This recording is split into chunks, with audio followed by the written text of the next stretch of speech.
So now we all have arrived. It's all right. Now this place has been chosen because they said that there are lots of horrible people the other way around. Still we are having their problems. All right. See, you must know these are modern times. And modern times have lots of complications. सर्व मंडळी आली का?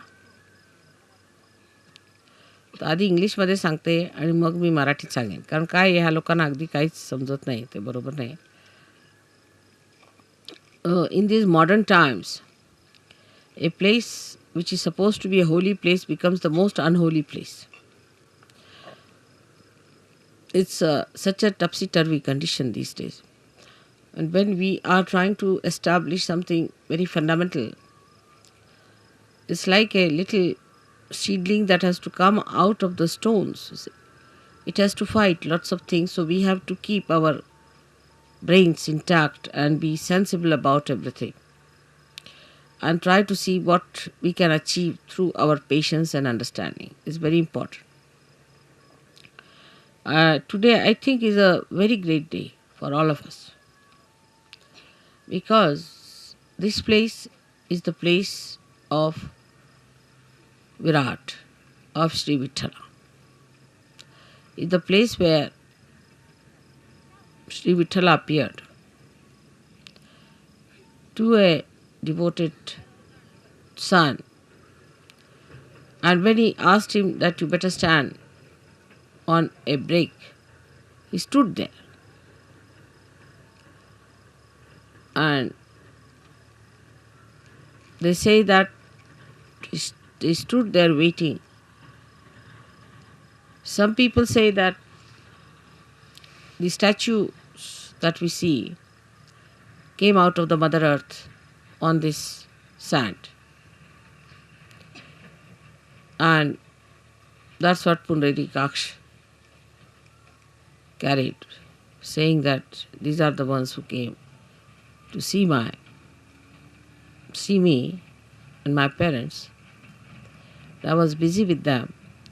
So they are standing on the same brick which I threw.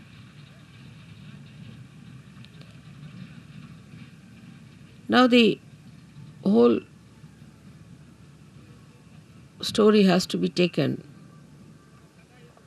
in a very sensible way with a common sense in it. That God Himself is capable of all kinds of miracles. We who are created by God are doing some things which look miraculous. Say if you take about 100-year-old situation of this world, we can say that today we are seeing many things which could be miraculous. 100 years back, nobody could have thought that you could have all these arrangements done here in such a far-fetched places. But all these miracles come from the power of God. So, we are the creator of that wee bit, very wee bit of that miracle. So, all the miracles of God cannot be explained and should not be explained. They are beyond our minds. And to make people feel the presence of God, God can do anything. He can move into all the 3 dimensions and also in the 4th dimension. He can do whatever He feels like. That's what you have seen now in your every day-to-day life. How many miracles take place to all of you. And you can't understand how it works out. Even it works out on things which are not living. And people are quite amazed how these things happen. So we have to believe now, after seeing all this ourselves, that He is God. And He can do anything that He feels like. And we are nothing. We are nothing. There should be no rationality about it, of understanding God's miracles. How can it be? How could it be? You can't explain. Only when you achieve that state of mind, where you believe through your experiences that God is all powerful.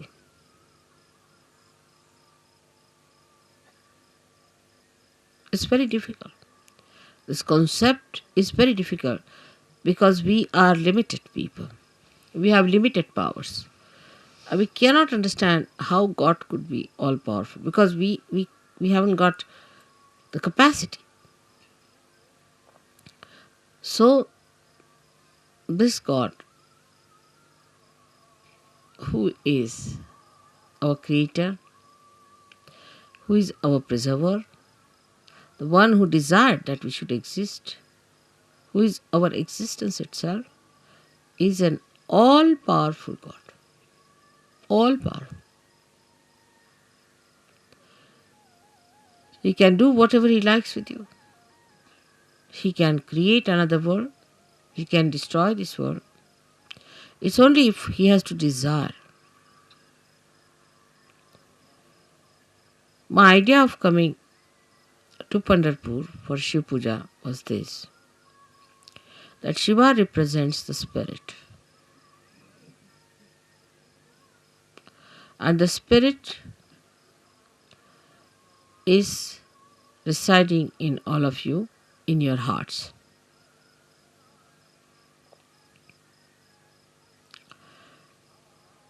The seat of Sadashiva is on top of your head,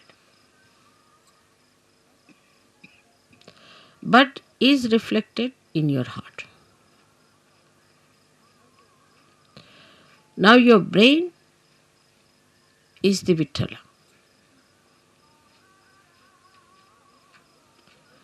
So to bring spirit to your brain means enlightenment of your brain.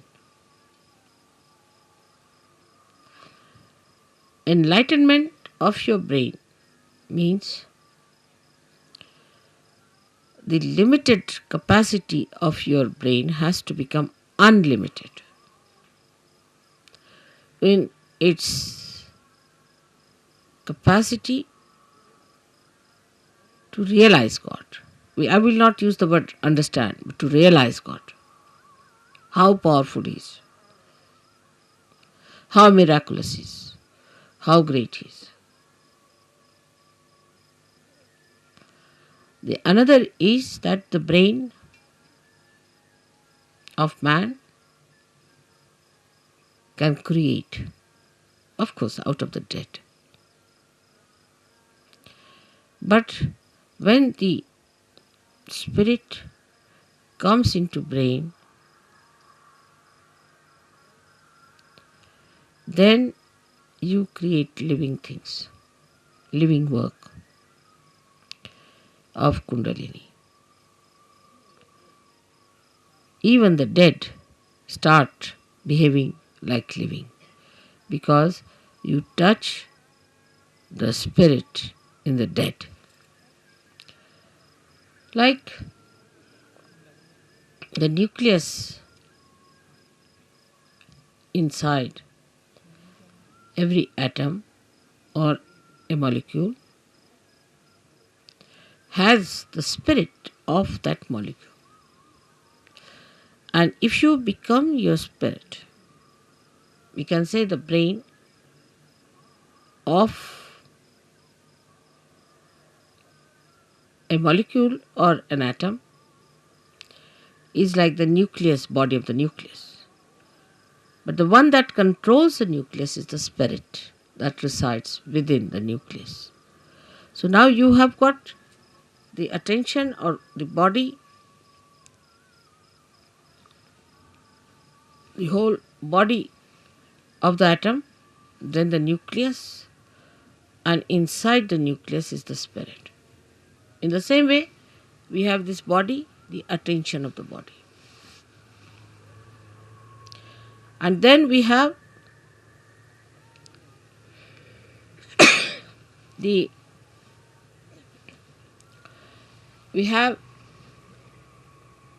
nucleus,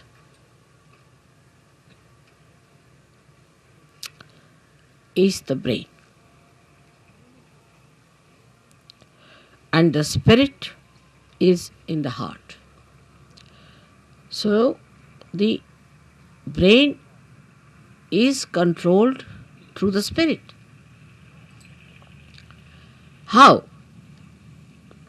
That around the heart there are 7 auras.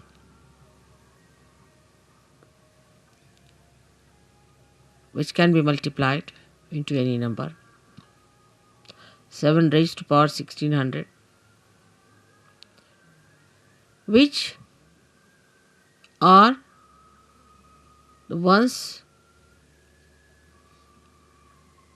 which watch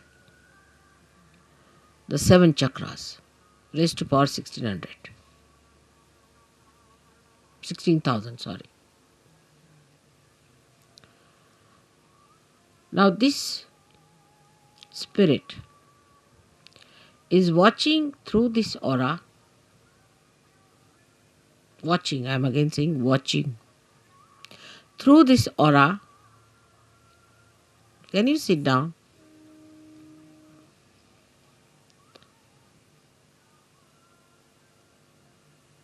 Can you sit down? I think would be better. There's no need to bother once you have put it up.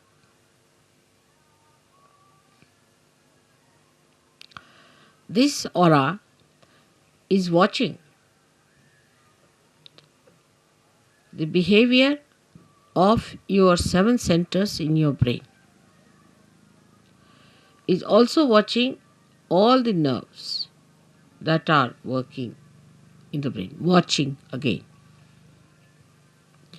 But when you bring the spirit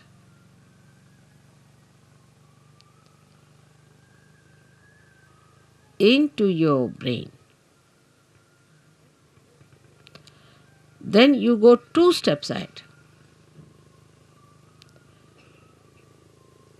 Because when your Kundalini rises,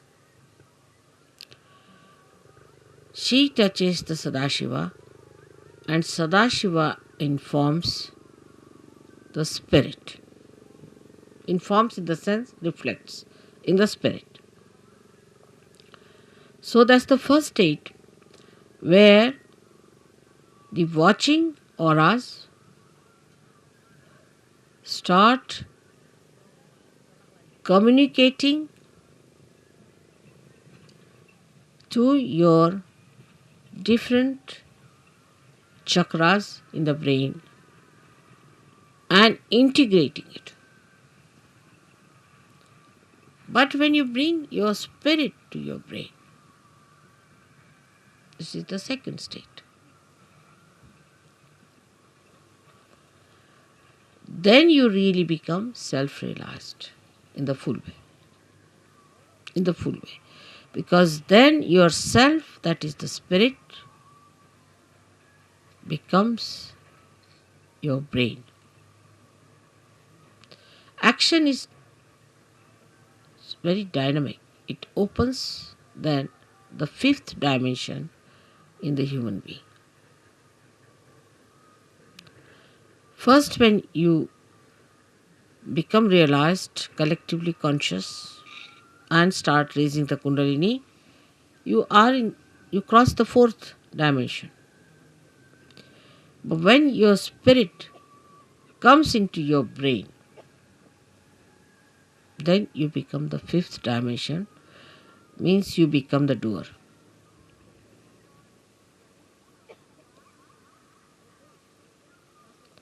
Our brain now, for example, says, all right, lift this thing up. So you touch it with your hand, you lift it up. You are the doer. But when the brain becomes the spirit is the doer. And when spirit is the doer, then you become a complete Shiva, self-realized. In that state, if you get angry, you are not attached. You are not an attached person to anything whatsoever.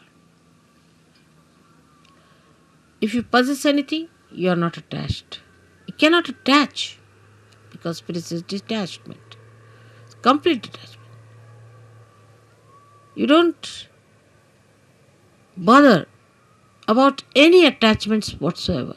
Even for a second you are not attached.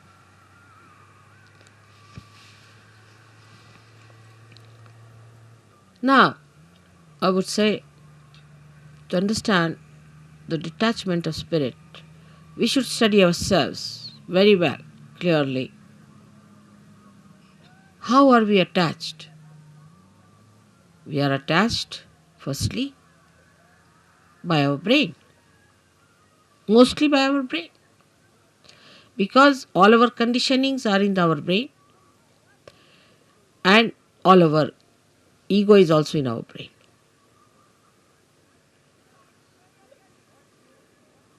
So all emotional attachments are through our brain and all our egoistical attachments also are through our brain.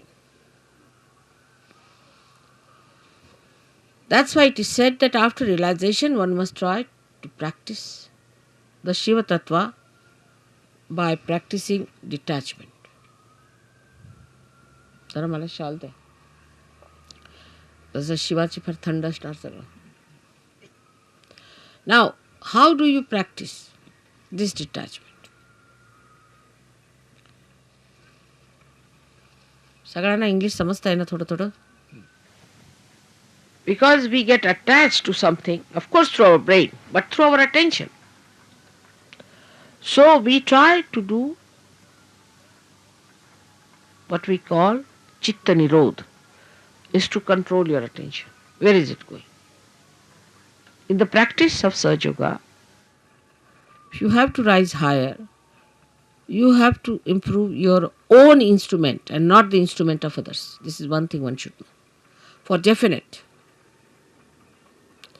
Now you just watch your attention, where is it going? Watch yourself. As soon as you start watching yourself, your attention, you will become more identified with your spirit. Because if you have to watch your attention, you have to be your spirit. Otherwise, how will you watch it? So now see, where is your attention going? First, the attachment is in all gross ways to your body. So we see Shiva, there is no attachment to his body. He sleeps anywhere. He goes to the cemeteries and he sleeps there. Because he's not attached, he can never be caught up by any booths or anything, nothing of the kind. He's detached.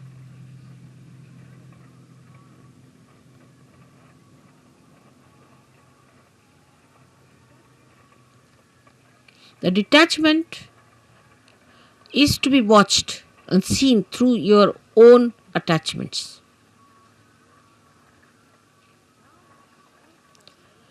Now, because you are realized souls, not yet, the spirit has not come into your brain, of course, but still you are realized souls.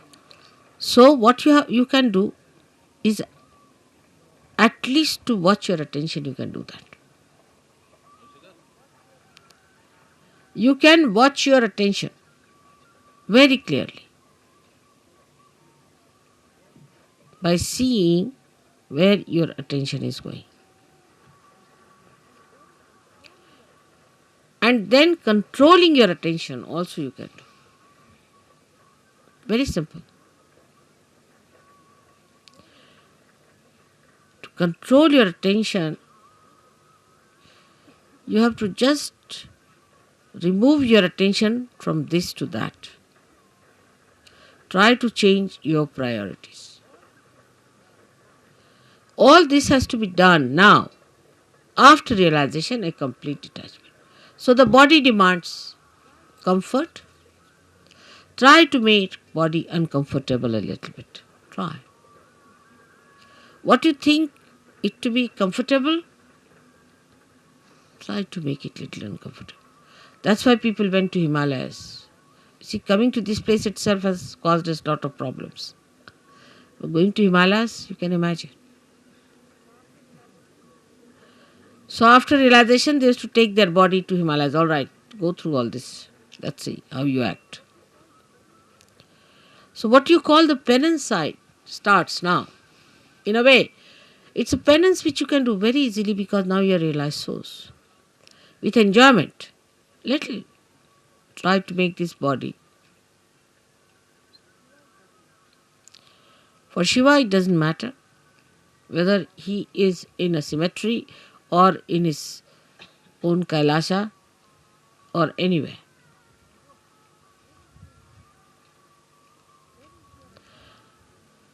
Where is your attention is, you see. That your human attention is hopelessly bad. Very entangled nonsense it is. We did this because of this. There's an explanation. Or others have to give an explanation. No explanation is needed to be given or to be accepted or to be asked for. No explanation. To exist without explanation is the best way. In a simple Hindi language, jaise rakhahu taise hi rahu. Whichever way you keep me, I'll remain in that state. And I'll enjoy. Further in this poem, Kabira says, if you make me go on an elephant, means the royal conveyance, I'll go. If you make me walk, I'll walk. Jaise rakhahu taise hi rahu. So no reaction on that point. No reaction. First no explanation, no reaction.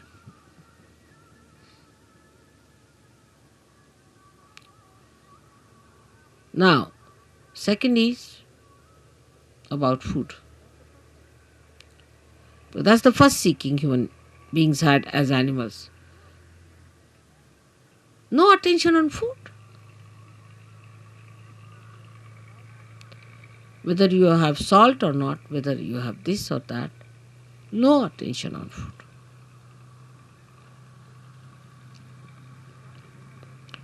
Actually, you should not remember what you ate this morning. But we think as to what we are going to eat tomorrow. We consume food not for running this body, but for sort of a more satisfaction of tongue pleasures. Once you start understanding that pleasure is a sign of gross attention, any kind of pleasure is a very gross sensationalization. Sensations. Very gross it is. But when I say no pleasures means doesn't mean that you should become serious people and people of sort of as if somebody is dead in your family. But you should be like Shiva. So detached. She came on a bull which was running very fast to get married. He was sitting on a bull with 2 feet like this, you see. And the bull is running fast and he's holding the bull. The feet like this.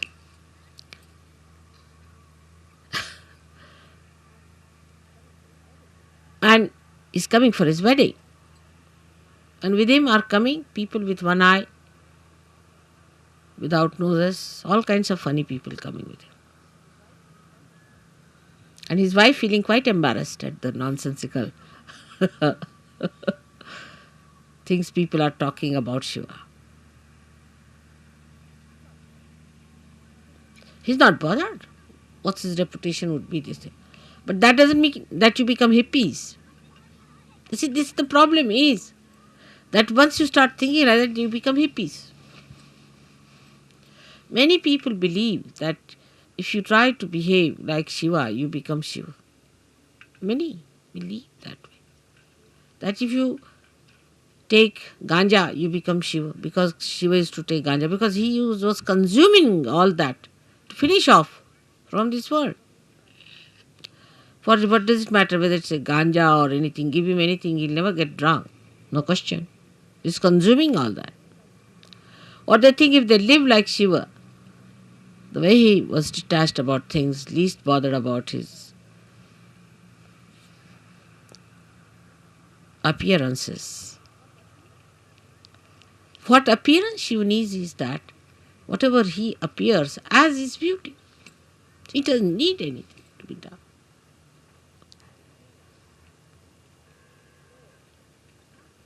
So, attachment to anything is ugliness. It's ugliness. It's nonsense. But you can dress up whatever we do.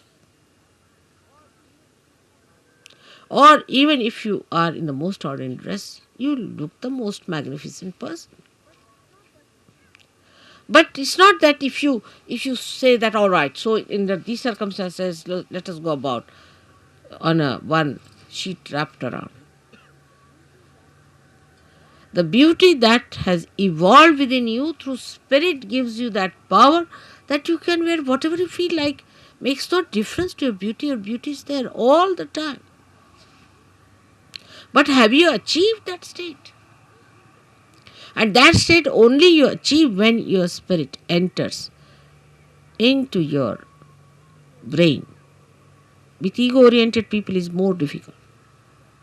And that's why they cannot enjoy things. At the slightest pretext, they topple down.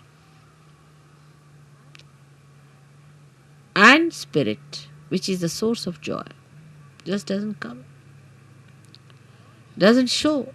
The joy is beauty. The joy itself is beauty.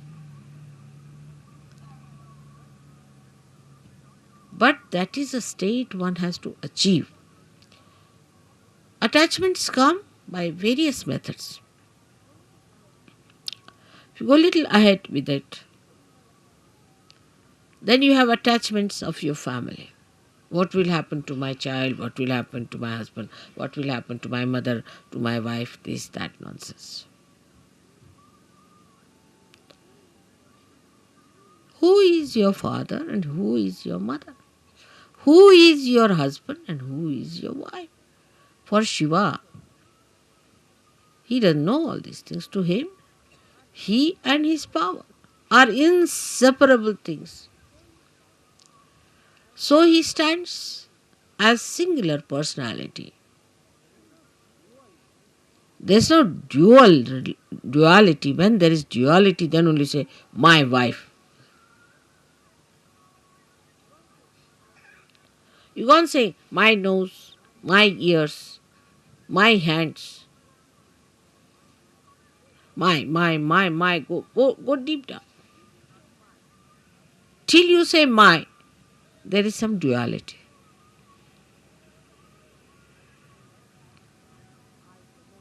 But when I say I, the nose,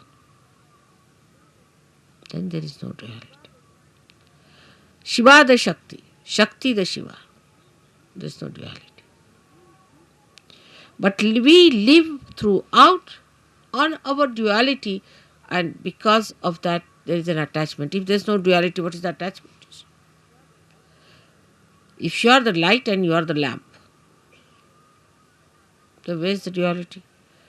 If you are the moon and you are the moonlight, then where is the duality? If you are the sun and you are the sunlight, you are the word and you are the meaning, then where is the duality? But when there is this separation, there is duality. And because of this separation, you feel attached. Because if you are that, how will you be attached? Do you see that point? Because there is a difference and a distance between you and yours. That's why you get attached to it. But it's me. Who is the other? This whole universe is me. Who is the other? Everything is me. Who is the other? But it's not that it's a brain wave or an ego brain wave. बसा बसा बसा मी मागीन जेव्हा लागलं ते सगळ्यांना disturb होतंय. बसा, फार गंभीर विषय होऊन राहिला. यावेळेला काही नको मला. 9 तास जरी बसले ना तरी मला काही लागणार नाही. बसा, आरामात बसा, डिस्टर्ब नाही करायचं, बसून घ्यायचं. So who is the other? Nobody. That's only possible when your spirit comes into your brain and you become part and parcel of Virat itself. Virat is the brain, as I told.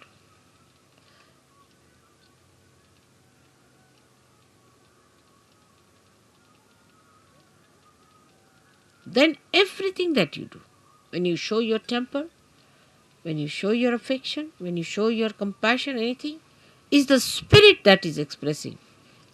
Because brain has lost its identity, the so-called limited brain. It has become the unlimited spirit. I do not know. I really do not know how to give an analogy to a thing like that. But what we can do is to understand it. That if a color is dropped in the ocean,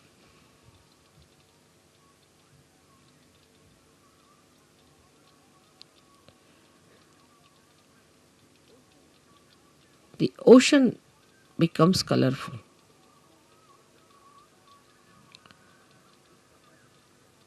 Is not possible.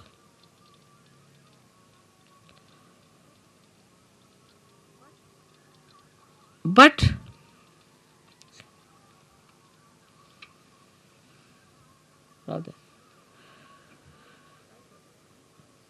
try to understand. If a little color, limited color, is dropped into the ocean, the color loses its identity completely. Think of the other way around. If the ocean is colored and is poured into atmosphere or onto any part, any little wee bit, or onto any spot, onto any atom or anything, it all becomes colorful. So the spirit is like the ocean which has the light in it. And when this ocean pours into the little cup of your brain, the cup loses its identity and everything becomes spiritual. Everything. You can make everything spiritual. Everything. You touch anything is spiritual. The sand becomes spiritual. The land becomes spiritual. Atmosphere becomes spiritual. Celestial bodies become spiritual. Everything becomes spiritual. So is the ocean that is the spirit, while your brain is limited.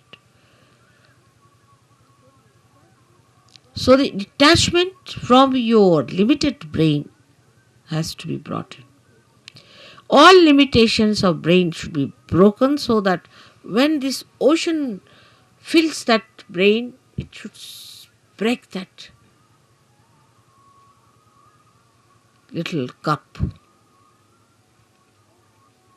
And every bit of that cup should become colorful. The whole atmosphere, everything, whatever you locate should be colorful.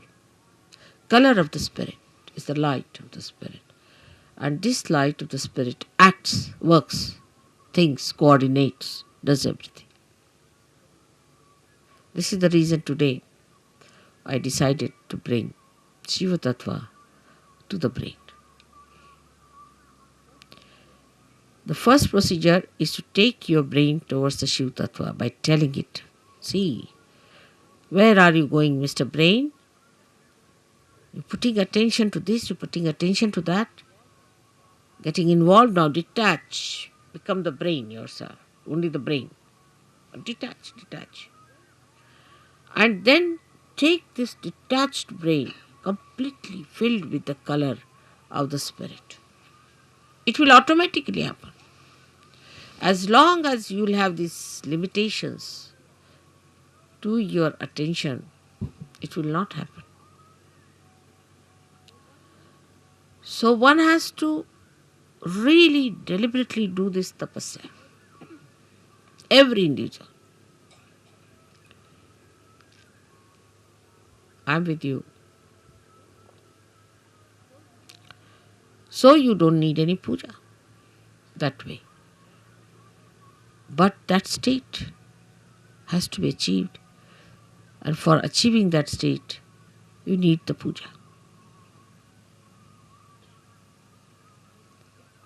I hope so many of you will become the Shiva Tattvas in my lifetime.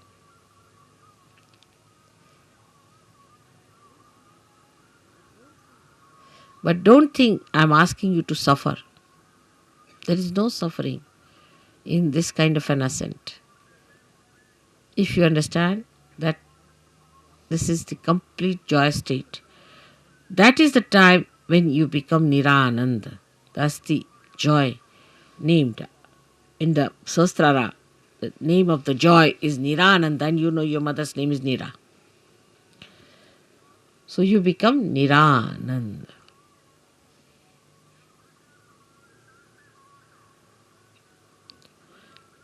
So today's worship of Shiva has a special meaning. I hope whatever we do in the outward way, in a gross way, happens also in the subtler way. I'm trying to push your spirits into your brains, but I find it rather sometimes difficult because your attention is still involved. Try to detach yourself. Temper, lust, greed, everything. Try to reduce. Like in food, I told today, Warren, ask them to eat less, not like gluttonous people. You see, once in a while, on a day of big banquet or anything, you eat more, but you can't eat every time like that. It's not a sign of Sahaja. Try to control. Try to control your speech. Whether you express temper in your speech, or you express your compassion, or you are artificially compassionate. Try to control. I know some of you may not do much. It's all right. I'll try to tell you many a times. I'll try to help you. But most of you can do it. And you should try that. So on a deeper level from today, we start our Sahaja Yoga, where some of you may not attain, but most of you should try to go deeper. Everyone. For that you don't need persons who are very well educated or well placed. No, not at all.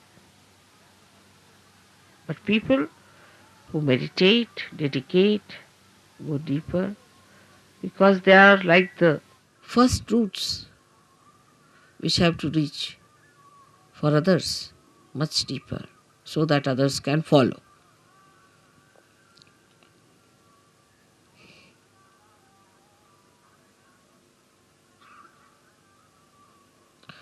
Now for today's puja, we'll have a very short Ganesh Atharvashesh. Just a not washing my feet or anything much on it. But it's a saying of Atharva Shisha. And you can put म्हणजे शिवपूजेला पाय वगैरे धुवायची काही गरज नाही, कारण ते शुद्धच आहे. Shiva is all the time clean, pure, immaculate. So what are you going to wash the immaculate? One may say that, Mother, when you wash your feet, we get your vibrations in the water, but so detached that there's no need to wash at a state where you get completely washed, completely cleaned out.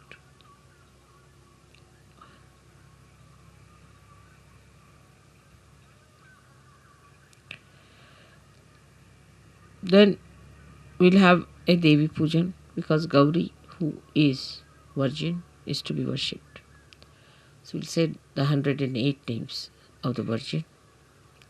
Then we'll do the Shiv Puja. I'm sorry, I cannot tell you everything in one short speech all about this. But detachment must start expressing itself in your realization. Detachment. What is surrendering is nothing. Because when you are detached, you are surrendered. Automatically. When you are holding on to other things, you are not surrendered. That's all. What is there to surrender me? I am such a detached person, I don't understand all that. What am I to get out of you? I am so detached. Nothing.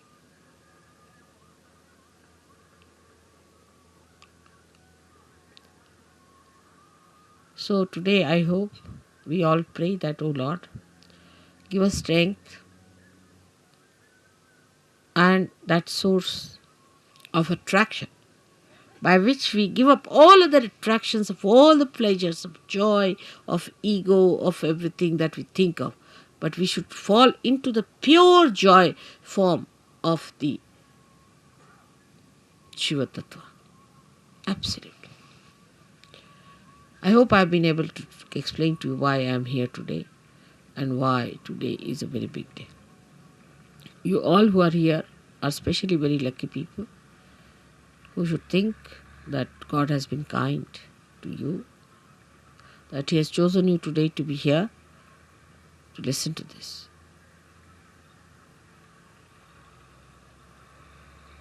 And then once you get detached, you'll start feeling responsible. Abhiyukt, responsible. But the responsibility, not giving ego, but responsibility which is executing by itself, which is expressing by itself, manifesting by itself.